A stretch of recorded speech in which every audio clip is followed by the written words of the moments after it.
What's up, guys? We have a market video today, and yeah, it's a little bit nutty here because we are, boy, Legendary Duelist Season 3. Wait, $46 for a display? That can't be right. Hang on here, because I'm about to scoop it up if it is, no. No, and this is with shipping. I hate it when they do this, by the way, guys. I always look at the shipping because some people like to kind of go up the leaderboards here as the lowest listing, but you know, with the shipping, they come up to be about even with the other guys. Also, Simply Unlucky is actually selling it pretty cheaply. He usually sells it. He usually sells product pretty expensively. I ain't gonna lie. But let's go. Let's go back to the market here. I got a little sidetracked there, but. So Magician Souls is a $31 card.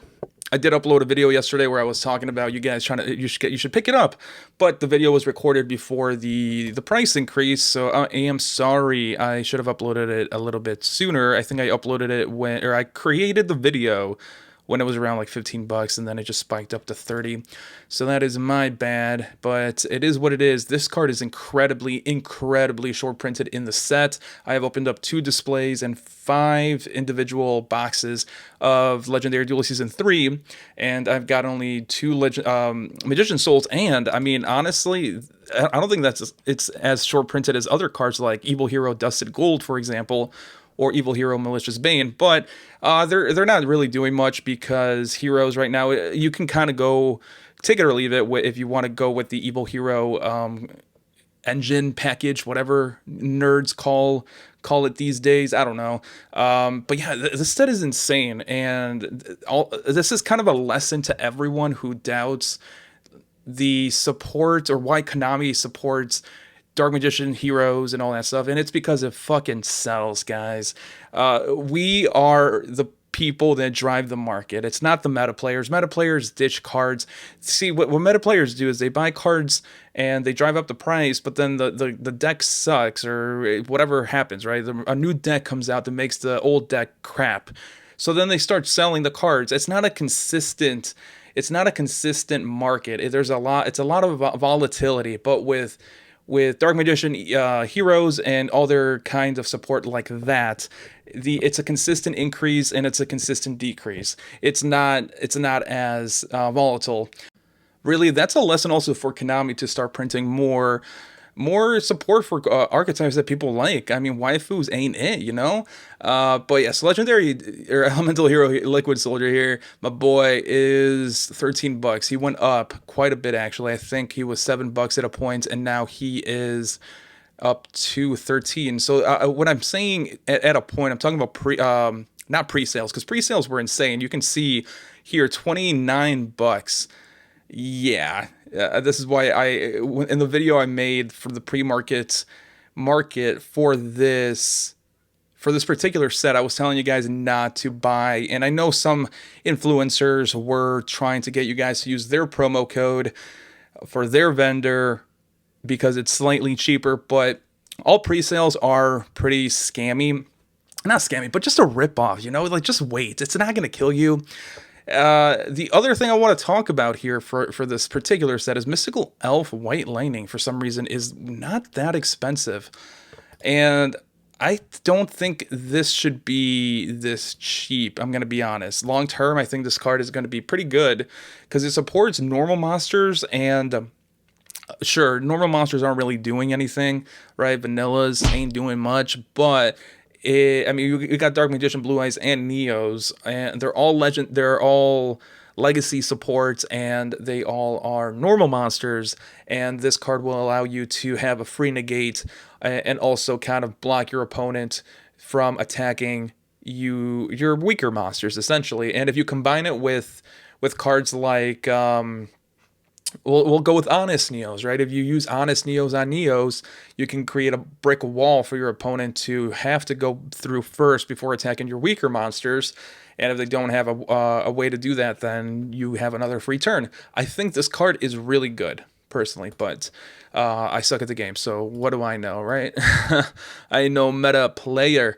So we got, so we're moving on here to Power of the Elements, and this is, again, pre-market, right? Pre-sales, and again, I'm going to stress this. If influencers tell you to buy something from their vendor because they get 5% off, or you get 5% off, and then you support their channel or whatever, it's still not a good deal. Just wait it out.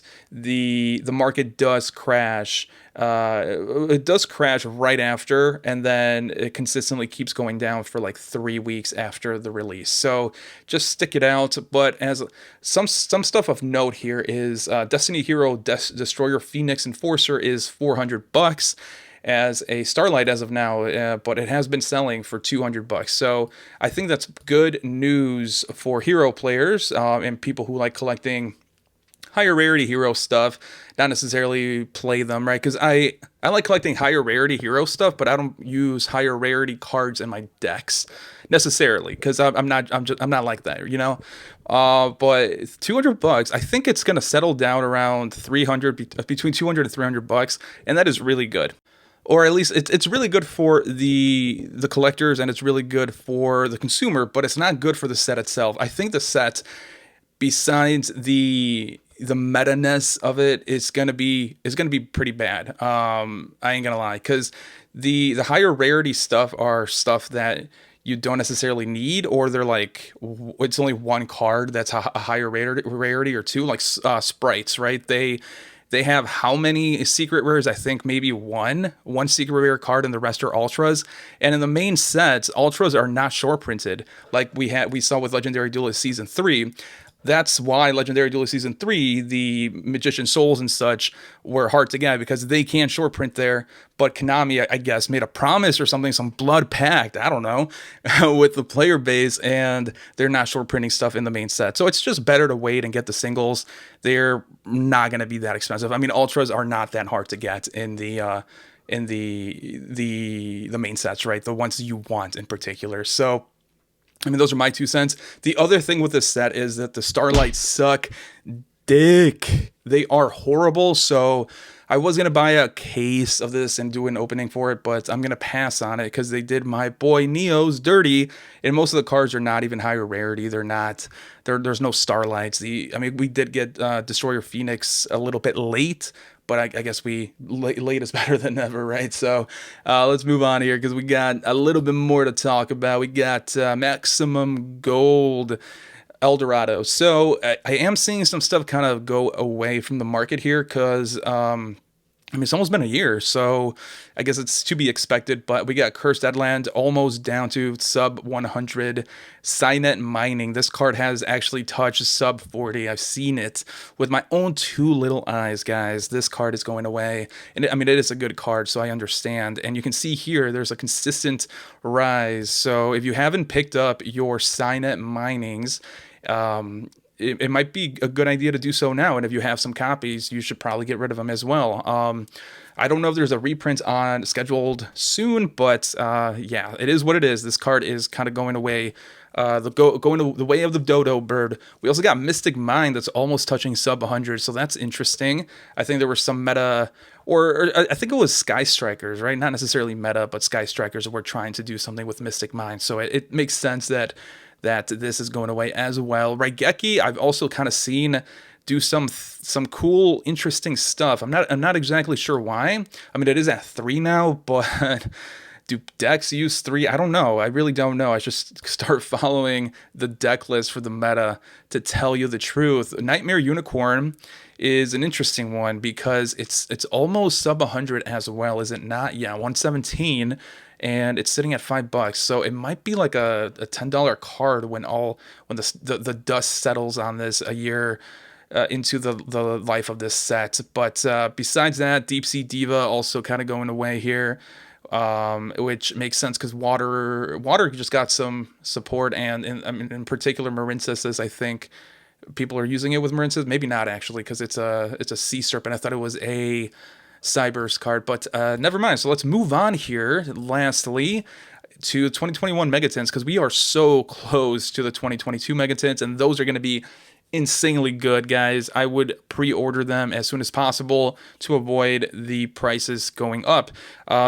So really fast here, in case you don't know, the 2022 Megatins are going to have Dark Magician Blue Eyes, sorry, Dark Magician Girl, Blue Eyes and Red Eyes as Alter Arts, and they look really good. And also, there's going to be some really good reprints, like Forbidden Droplets was named, and Dragoon, of all things, it's getting reprinted in the 2022 Mega Tine. So, it's going to be an insane set. Also, I mean, you got to also think, right? They're reprinting stuff from Blazing Vortex, which had the new POTE card that is $100 right now that hasn't been reprinted, and it also has it should have Despia, I think, if I'm not wrong. There's some Fusion Despia cards that are going up in value or that are somewhat expensive that you can potentially, hopefully, get them in the tin.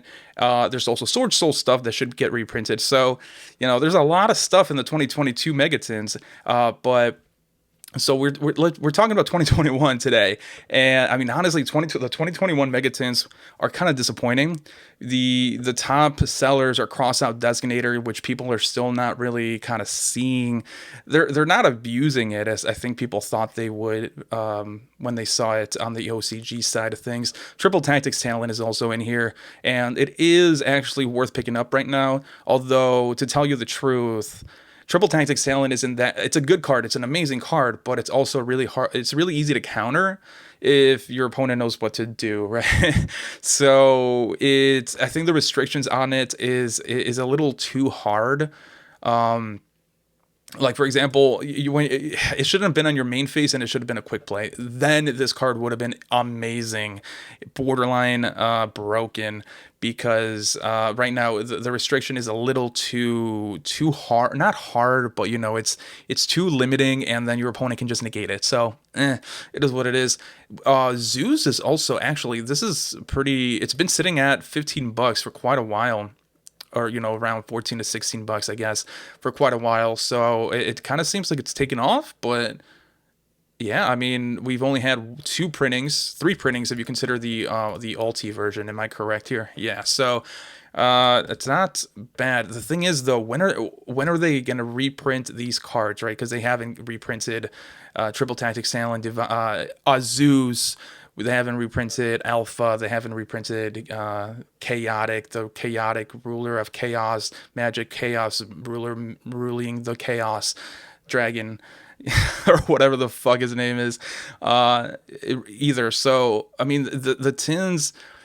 Last year's tins, the value is a little bit weird right now, but I mean, I am seeing some stuff going away. Fusion deployment, for example, is sub 100, and now it's at $2. I actually picked this up at like around $1. Wow, it's actually selling for $3, closer to 3. So that's insane.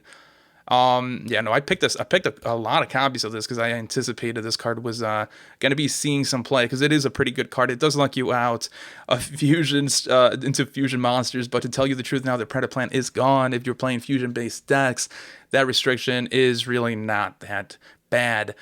Besides that, these tins don't seem to be holding too much value as of yet, but we'll see if it changes. I think the biggest problem it was that there was a lot of Dogmatica stuff, and that's what I'm talking about with this with the meta players. They ditch decks as soon as a new deck comes out. They ain't loyal. So the people that are buying meta, or they don't really, I don't think they drive the market. They buy and sell, right? They're like day traders, but the actual non-meta players, the rogue players that hold on to their decks and try to make it broken and hold on to and buy higher rarity copies of the cards that they love, are the long-term whales, or the long-term institutional investors, or whatever the fuck they're called.